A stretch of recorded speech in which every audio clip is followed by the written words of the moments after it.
J'espère que vous allez bien. J'espère que tout se passe bien et que vous terminez bien cette journée du 16 mai 2023. Il y a du nouveau dans les relations algéro-françaises. Il y a des mouvements tumultueux, très suspects. Alors, officiellement, les pays tentent de se réconcilier, tentent d'organiser cette importante visite d'Abdelmadjid Tebboune à Paris, une visite d'État. La date n'a pas été encore fixée, le programme n'a été pas encore bouclé, l'agenda entre les deux pays n'a pas été encore finalisé. On parle même plusieurs sources qu'on a déjà dit, Algérie part hier même ou le dimanche dernier, on l'a dit, la visite semble compromise en raison de la nouvelle polémique qui a éclaté entre les deux pays à cause de la résolution adoptée par le Parlement européen, où on accuse les députés français d'être à l'origine de cette résolution, ce qui est faux, totalement faux. Ça vient d'être démenti par une source française, on va en parler plus tard, mais en attendant ce flou qui perdure entre les deux pays, sur la relation d'un je t'aime moi non plus, on se rapproche, on se dispute, on est allié, on est amis, ensuite on devient on se méfie l'un de l'autre, ensuite on se tourne le dos, ensuite on se chamaille. Là, jamais les relations algéro-françaises ont traversé une période où c'est problématique, où c'est crispé, où c'est tendu, où c'est instable. Il y a eu des périodes de crise qui ont duré 2-3 ans, voire plusieurs années, mais c'était des crises autour de dossiers sérieux, autour d'affaires très sérieuses. Là, on ne comprend pas que veut le régime Tebboune de la France. En plus, il y a cette hypocrisie. L'hypocrisie, dans les coulisses, on traite avec la France, on lui parle, on essaie toujours de faire avancer les discussions sur des dossiers concrets.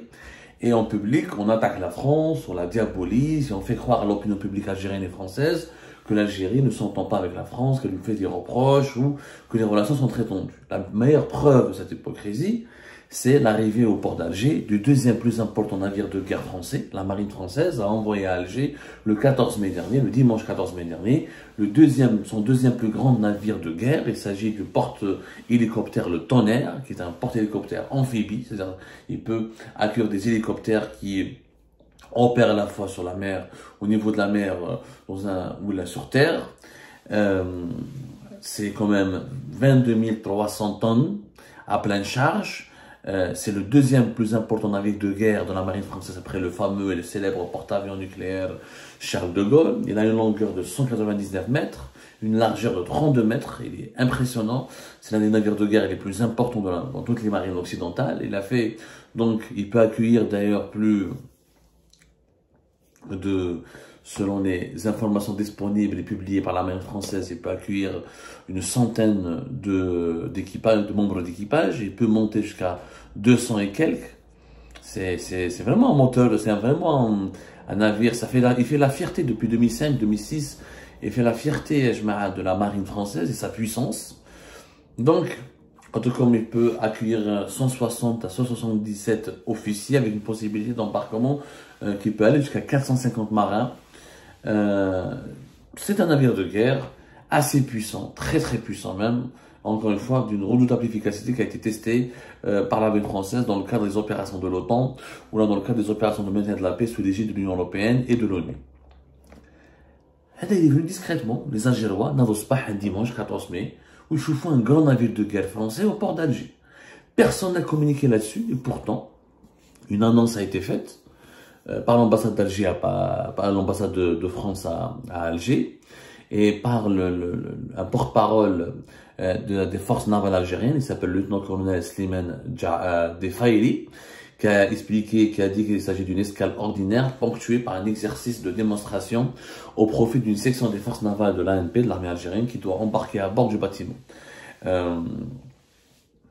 C'est-à-dire que lors de cette escale de ce bâtiment de guerre important, de ce navire de guerre français, une délégation importante de la marine algérienne va visiter ce bâtiment de guerre et va assister à des démonstrations, à des explications pédagogiques. Donc ils vont découvrir l'utilité, la force et les points forts de ce navire de guerre français.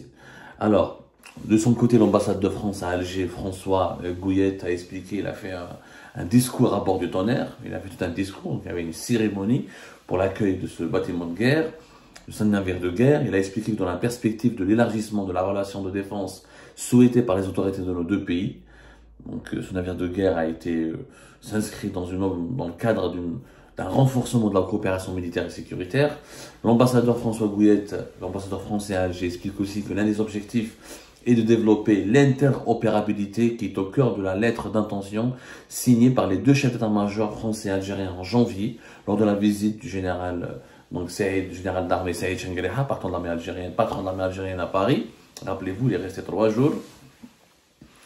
Pour François Gouillet, il a parlé d'un symbole fort, de resserrement des liens entre nos deux pays, d'une occasion pour témoigner de la dynamique bilatérale entre la France et l'Algérie, dynamique bilatérale qui s'inscrit également dans la perspective que nous souhaitons tous le plus rapprocher de la visite d'État de Abdelmajid Tebboune en France. Voilà, donc François Gouillet explique qu'il parle de la visite d'Abdelmajid Tebboune, il ne donne pas de date, elle n'est pas encore, on parle de souhait, il n'y a pas encore de programme précis. Donc le deuxième navire de guerre le plus important de l'armée française, de la marine française, arrive à Alger.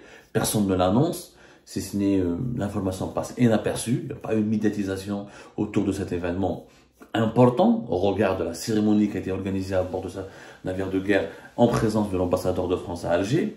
Une délégation de la marine française donc est montée à bord pour assister à des démonstrations et à des pourparlers ou à des explications techniques, etc. On nous apprend aussi que la marine française et algérienne ont établi un programme commun d'exercice commun qui s'appelle Raïs Hamidou, du nom du célèbre corsaire et amiral d'Alger, de la régence d'Alger, qui a été tué le 15 juin 1815 au large de l'Espagne par les États-Unis, par la marine des États-Unis d'Amérique, par les Américains, la marine américaine. Les exercices ont commencé à Toulon par les opérations de déminage, c'était en septembre 2022. Et à l'époque, il y avait un navire de guerre algérien, un navire de guerre de la marine algérienne qui avait participé à ces exercices. Il s'agit du dragueur, on appelle ça un dragueur de mine. Il s'appelle le Qassah 2. Bon, maintenant, je vous les explications techniques, c'est quoi un dragueur, c'est quoi un porteur hélicoptère. C'est pas ça le plus important, le plus important, c'est ces relations, les dessous très complexes de ces relations algéro-françaises. Personne n'a parlé de cet événement.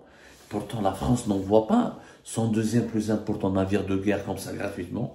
Donc, entre l'armée française et l'armée algérienne, il y a un programme de développement, il y a un programme de coopération, il y a des pourparlers, il y a des échanges qui se poursuivent le plus normalement possible. On a l'impression que le dialogue entre les militaires est beaucoup plus fluide, est beaucoup plus efficace et beaucoup moins tendu en tout cas que le dialogue qui regroupe les politiques français avec les politiques algériens. En clair, il est plus facile de parler à l'institution militaire en Algérie en direct et de collaborer avec elle et de coopérer avec elle que de s'adresser, de parler avec les politiques, avec la présidence algérienne par exemple.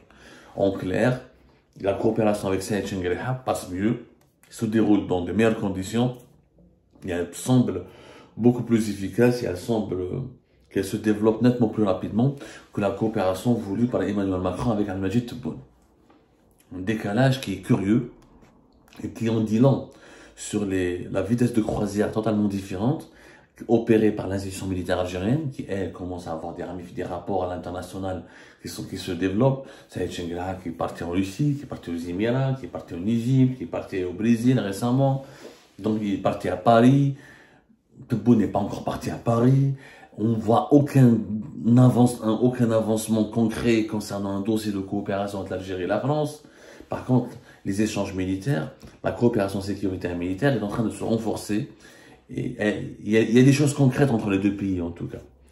Sur le plan politique, la preuve, il y a eu une rencontre entre le ministre des Affaires étrangères algérien, Ahmed Attaf, ou l'ambassadeur de France à Alger, François Gouillet, qui a eu lieu le jeudi 11 mai.